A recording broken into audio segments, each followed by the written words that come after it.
Today we're going to look at the Gerber Paraframe II. We'll take a look at all the specs, go through the pros and cons, and then we'll finish up with my recommendations so you can hopefully make a well-informed decision on whether or not you want to buy this knife. So don't go anywhere. But first, I want to show you guys, very excited about this, what I've been EDCing for the past couple weeks. Buck Marksman in 154 cm. Beautiful.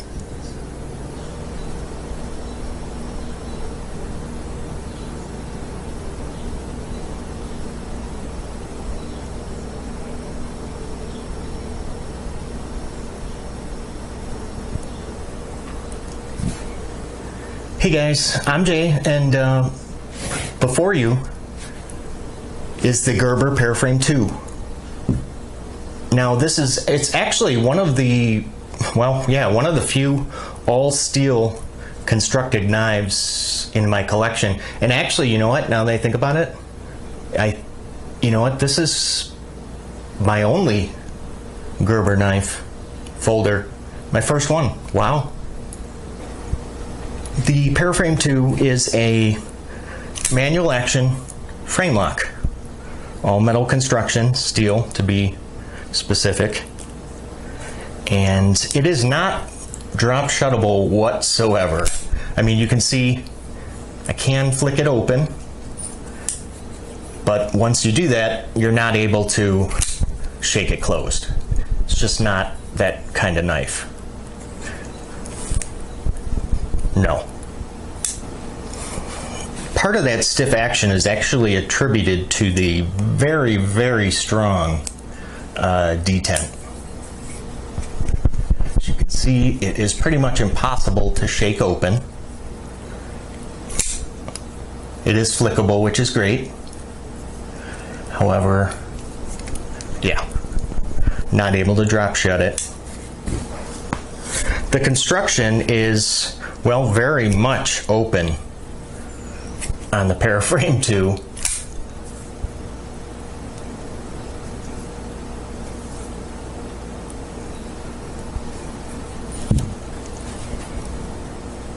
Part of the appeal of the Paraframe II is actually how slim and thin the handle is. And we're going to check that up against a pencil.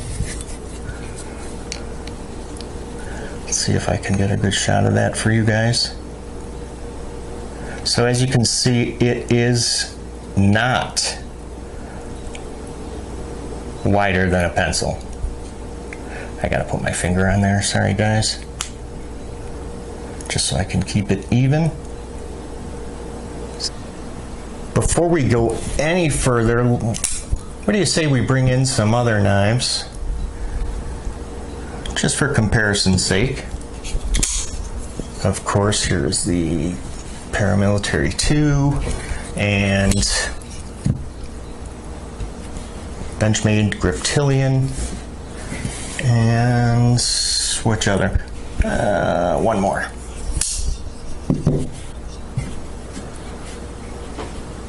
Cold Steel Code 4. Now I want to show you guys just how thin the Paraframe II is. Let's pair it up with some well-known thin knives. Let's see if I can do this.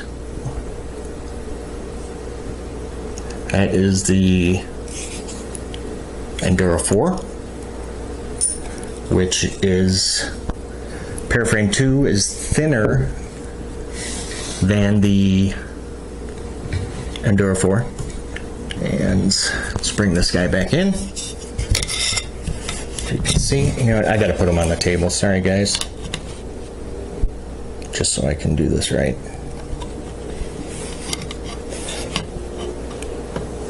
Let's see. Man, it is really close to the Code 4, but it is still yet thinner. one more thin guy. This, not a super popular knife, CRKT GSD.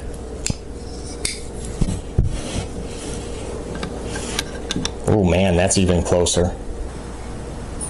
I want to show you guys the weight here. Make sure you can see that with no glare. Well, 4.1 ounces, which I believe, yes sir, equivalent to 1, 2, 3, 4, 5 AA batteries. Not bad. Unfortunately, the pocket clip is actually just one position and tip down, right hand only. Not a deep carry clip. I know. Terrible. And do you notice there is absolutely zero jimping? What do you say we take a look at the centering? Let's see, because I have no idea. Yeah, a little bit to the left, it looks like it's riding. No, that's a little odd considering this is a frame lock, and usually the frame lock, you know, tends to push on the blade and will push it to the right. Or if it's a liner lock, you know, same deal. But this one, even though it is a frame lock, yeah, is sitting to the left, which is, well, unexpected. There is no over travel stop, but it looks like that the clip would kind of help serve that purpose. Sort of. Yeah. There is an external stop pin. Let's see. Decent size. When the paraframe is opened, if you can see, let's do that lockup so I can show you guys the percentage. See that? That's pretty far. That looks about 75% lockup, to me anyway.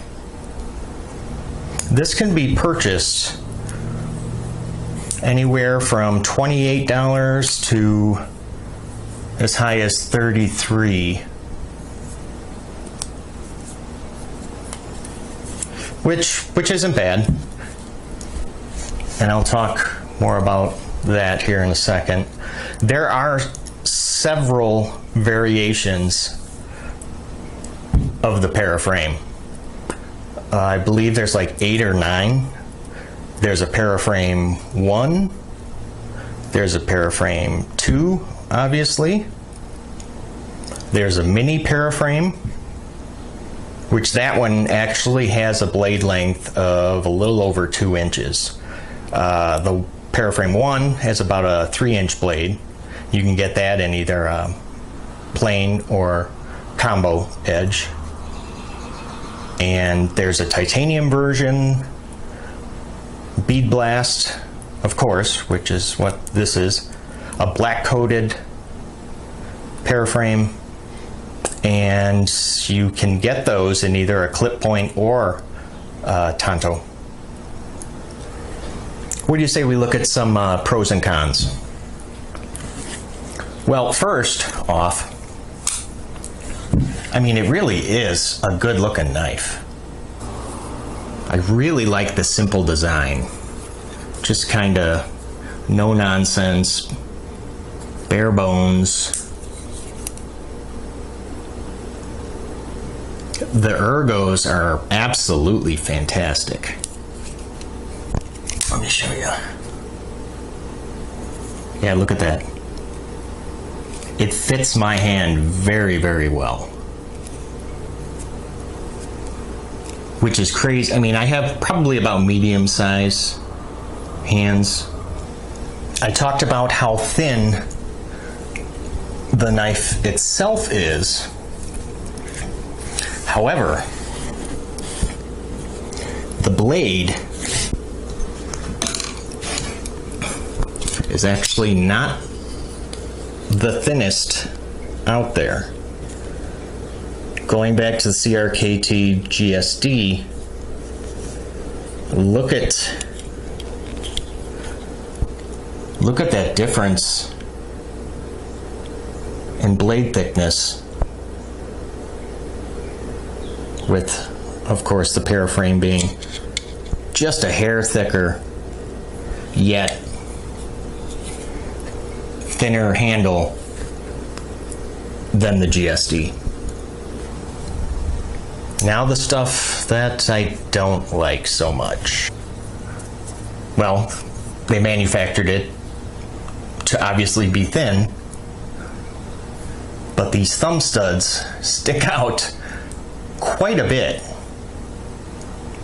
A little more than necessary, because when I put this in my pocket, the backside thumb stud actually catches on my pants. So I have no idea why they made these so darn long. I mean, it defeats the whole purpose of it being a thin knife. We already talked about the pocket clip. One position, and that one position is just tipped down. That kind of sucks, doesn't it? And I tried to actually adjust the pivot to maybe see if I could loosen it a little bit to improve that action. However, when I inserted the number 8 Torx, the whole thing would just spin. So I don't know if they used Loctite on the pivot. I hope not.